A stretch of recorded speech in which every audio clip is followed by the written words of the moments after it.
Yeah. Anytime you're in the neighborhood, drop in. It's nice meeting you, Officer Swanhausen. Hi, Swanee.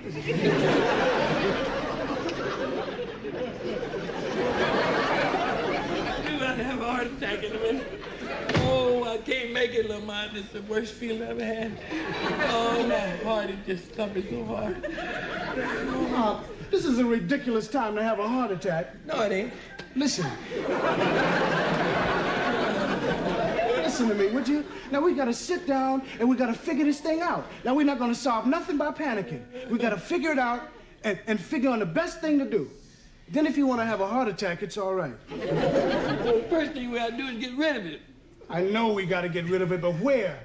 Let's take it somewhere and dump it. Somewhere nobody can find it. The ocean. Pop, we can drive out to the beach and dump it in the water. I can't go to the ocean. Come on, we can make it. I ain't going to the ocean. You'll make it. I might go, but I ain't gonna make it back. Yes, you will. Drop me off in Forest Lawn. I ain't going.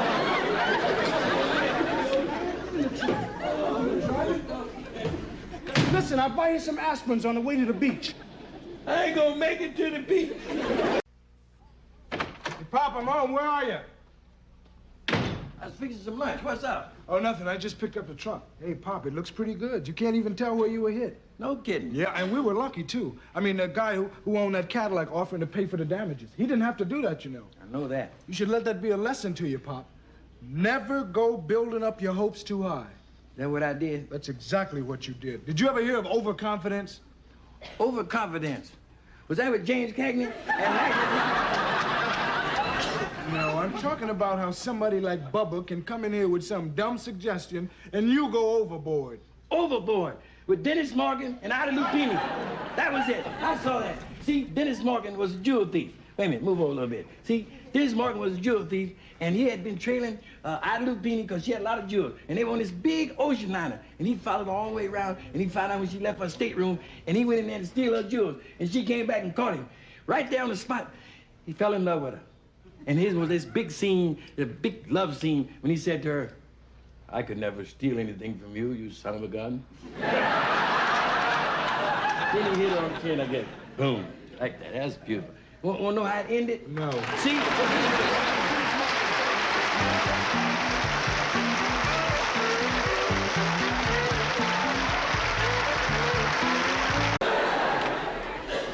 Hi, I'm from the employment agency. You called for a housekeeper?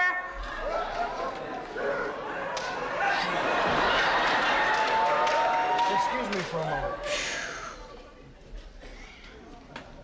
She's white. I can see that. Look at them beady eyes, a sure sign of a sex maniac.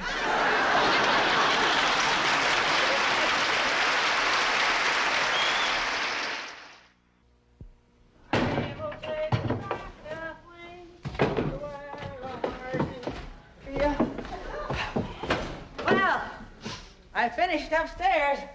I tell you, Mr. Sanford, you know what I almost said? When I first saw this place, I almost said, what hit it? Hurricane Agnes? I tell you, that upstairs was a disaster area. Oh, you mind if I sit down? No, sit down. Mm-hmm. Mind if I smoke? No, just don't burn us down. Yeah. Oh, boy, a 5-minute rest will do me a lot of good. I had to wait 45 minutes for my bus this morning. 45 minutes, there's no bench at the bus stop, you know? And then an hour's ride here. Ooh, I stood up part of the way. My feet are killing me.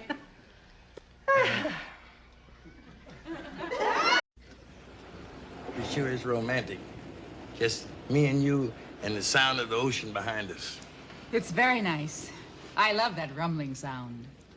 What rumbling sound? The waves. Oh, I thought you was talking about my stomach. My stomach's been rumbling all morning. I shouldn't mix my drink. What drink? Buttermilk and Pluto water. Fred, I've got to talk to you about something. I've already put it off too long. But I can't seem to find the right way to say it. You got a problem? Yes, I have. Well, are you pregnant? Fred,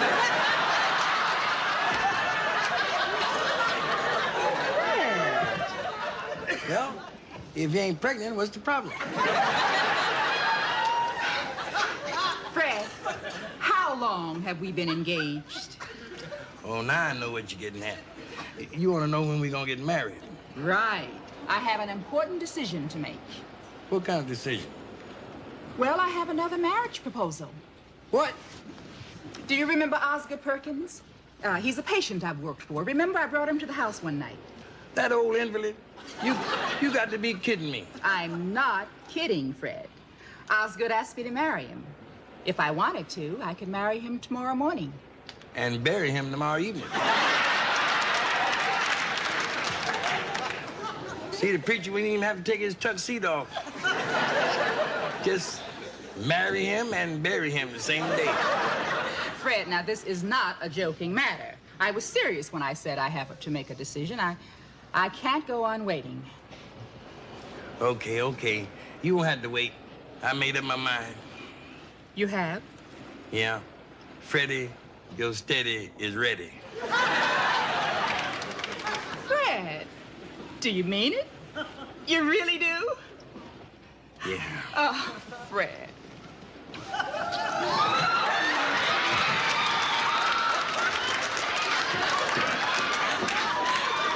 Wait a minute, Fred. Let's save some until after the wedding. Well, let's don't wait. Let's set the date right away. See, I ain't doing nothing this weekend. We get married Sunday. Sunday? Fred, Sunday, that's so soon. Why, we've got so much to do. We have to find a church and send out the wedding invitations and get our blood test. You don't have to worry about that. We can get married at the house, and just you and me and Reverend Trimble, and all I have to worry about is having enough blood for the blood test. What about Lamont? You think he'll have any objections?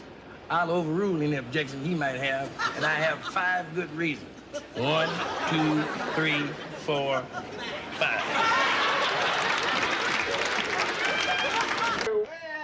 Welcome.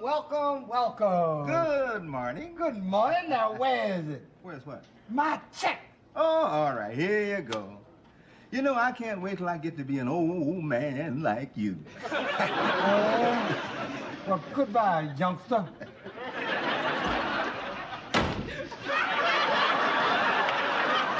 You read that flapjack? I didn't have to. That flapjack was dead on arrival. Well, that's all right. Don't worry about it. Tomorrow I'll fix you a whole stack of flapjacks with oatmeal. Hey, Grady, I can't eat flapjacks and oatmeal. That's too filling. Not flapjacks and oatmeal, flapjacks with oatmeal. Flap meal.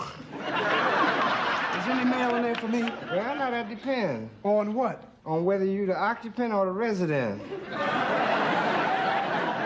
I was the occupant yesterday. Today, you be the occupant, and I'll be the resident. Okay, well, I'll tell you what. You be the occupant and the resident, and I'll be the recipient.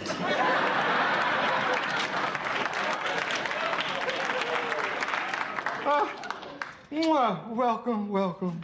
I'm going to take this right down and get us some good food, a couple of 6-packs, and some Sweet Lucy. Hey, Grady. Huh? I think the government made a mistake. Well, that wouldn't surprise me. They're always making a mistake. Well, what happened now? Well, they sent you an extra check for $255.40. And they're never wrong. Well, now that calls for a couple of drinks. I don't want to drink. Oh, I wasn't counting on you. Hey, you're not planning on keeping that money, are you? Oh, no, I'm planning on spending this money. Yeah, Grady, but that money doesn't even belong to you. Oh, yeah? Well, who does it belong to? The United States government. That check says Grady, and the United States government's name is Sam.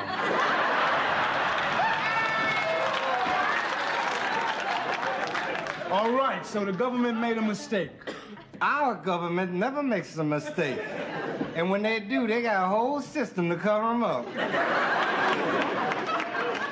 Grady, the government doesn't have a system for mistakes like this. Oh, yes, they do. They send out millions of checks a day, so they're bound to make a mistake. So when they send one extra check here, they balance that off by sending one less check there. And that's known as the system of checks and balances.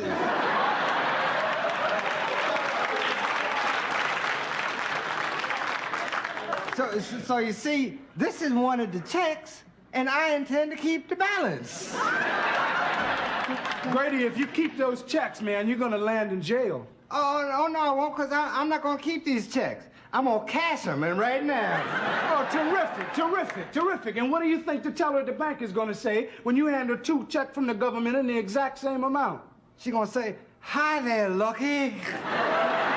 All right, go ahead. I'm not gonna try to stop you. Just go right ahead. But I never thought I'd see the day when a man as basically as honest as you would do something that's wrong against the United States of America. America is not America.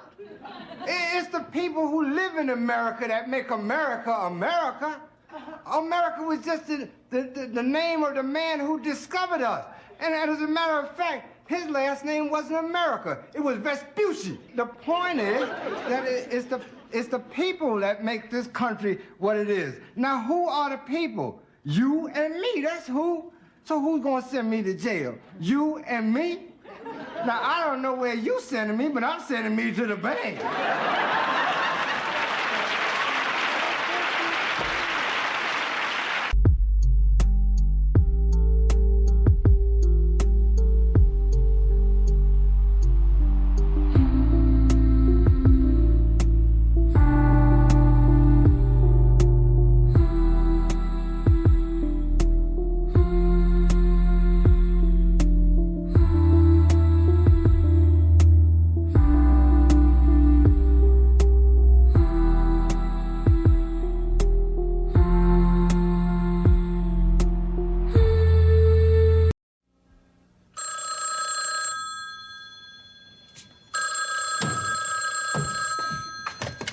Hello?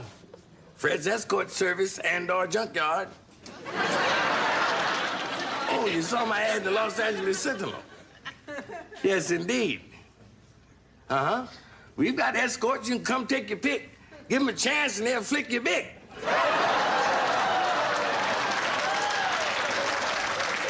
All right, Saturday night for the opera.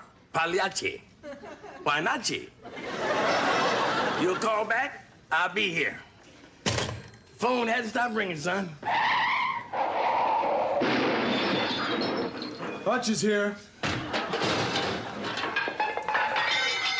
Elroy's winning. Hi, Fred. Hi, Lamont. Did you get any calls, Fred? Plenty of them. And there's a lady coming here today, and she likes what she sees. We're in business. It's this ad that did it. Well, what's the ad say? It's not what it says, Lamont. It's the picture, see? Hey, Pop, you shouldn't have done this, man. This is false and misleading advertising. I prefer to think of it as insurance. Insurance? Yeah. You see, the ladies would take one look at your picture and they'd say, "I want a piece of that rock." Okay, and what's gonna happen when they finally see you? I just want them to start calling, that's all. Once they meet me, my own natural charm and animal magnetism will take over. Well, what about Elroy and me? Do we have animal magnetism, too? Certainly. But if the wind is right, nobody will notice. I'll see you later. I don't want to have nothing to do with this. If you'll excuse us, I have to instruct my escorts on the art of being a top escorter.